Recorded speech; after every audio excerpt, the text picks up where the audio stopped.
Hey, what's up guys, and welcome to Mountain Bike Connection Winter 2024 here in Tuscany in Italy, where today I'm going to be taking the Focus Jam² SL, this Fazua-powered kind of mid-travel e-enduro bike for its first ride. So stay tuned to learn a little bit of the details and find out how it's been performing in its first ride report on loamwolf.com. Let's go.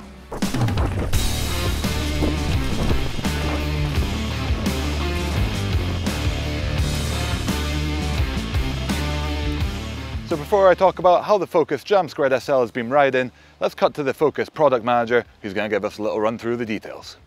Hey guys and welcome. I'm Stixi, product manager at Focus Bikes, and today we are talking about our Jam² SL.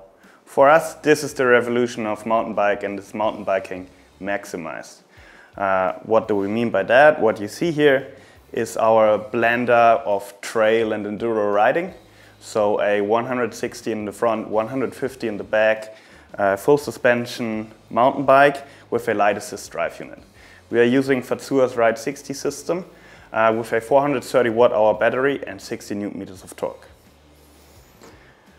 Our Jam² SL is equipped in our 9.9 spec with our super light max carbon full carbon frame with adjustable geometry, so you can adjust head angle and change the length.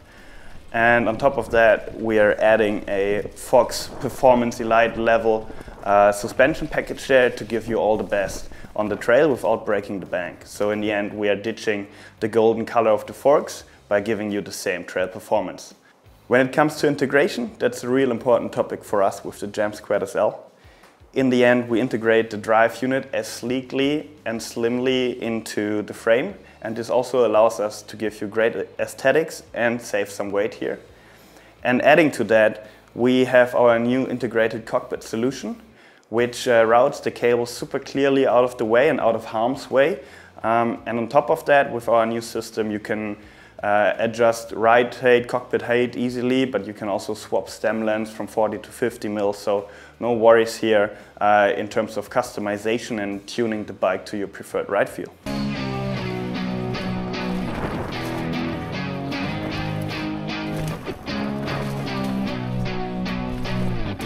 So with the Jam² SL, it really doesn't matter what type of trails you prefer, because it can handle them all. No matter if you're riding flow trails and jumping along and sending it sideways through the air, or if you're hitting that hard rock garden and just plowing through it. So I'm really looking forward to you experiencing that on the trail. My testing so far on the Jam² SL has consisted of one afternoon here on the trails of Massa Marittima in Tuscany in Italy during the Bike Connection Agency event. But in that time, I managed to get a couple of shuttle laps in there just to really bash out the elevation, and then a couple of pedal laps as well to put the Fazua system to the test, the climbing performance to the test.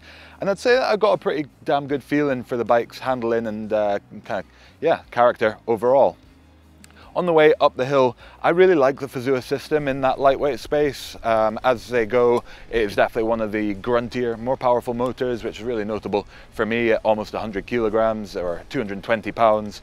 Certainly the extra grunt that you get with this system compared to some of the other systems, TQ for example, is quite notable. Of course, with that, it does provide or produce a little bit extra noise when you're climbing.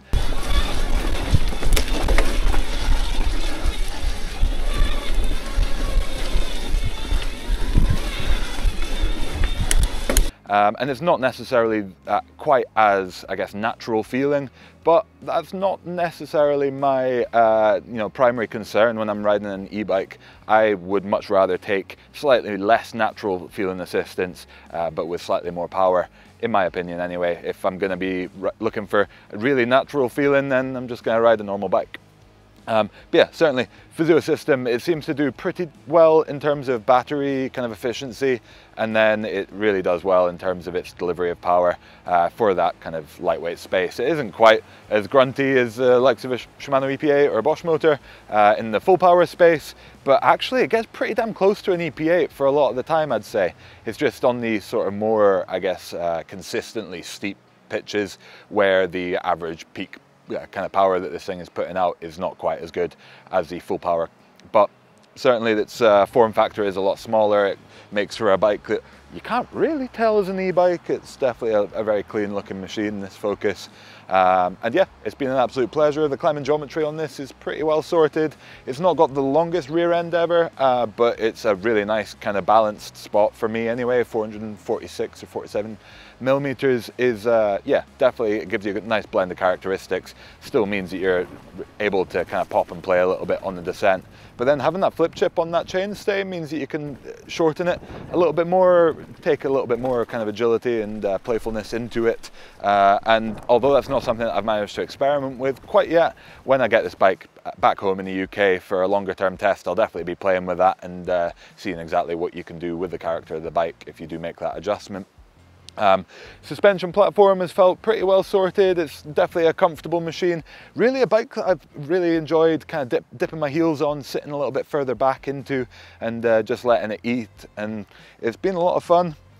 Plenty of agility still retained. The overall bike weight feels pretty nice and light. Frame stiffness feels quite high, and overall it just, yeah, it's nice and responsive, nice and agile. Really makes for a good time darting in and out of the trees here. And in terms of the overall top end of the capabilities, I don't think I've quite reached that yet. The trail conditions haven't quite led themselves to be in, the absolute best testing ground in terms of really holding things wide open and getting bikes close to the limit.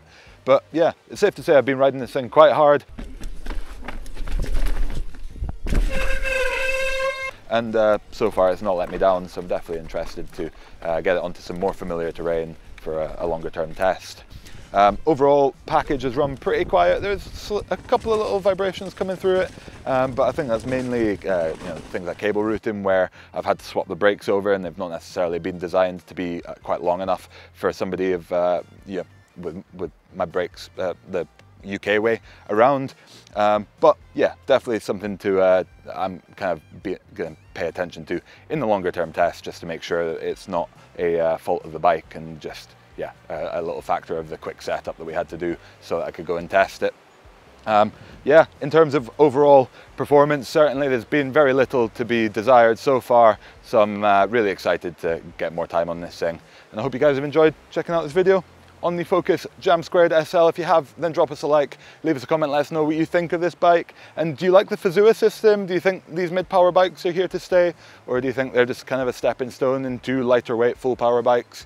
And subscribe to the channel so you don't miss out the long-term review of this in the coming months and more awesome content on awesome bikes like the Focus Jam² SL. Thanks for watching, guys. Catch you out on the trails.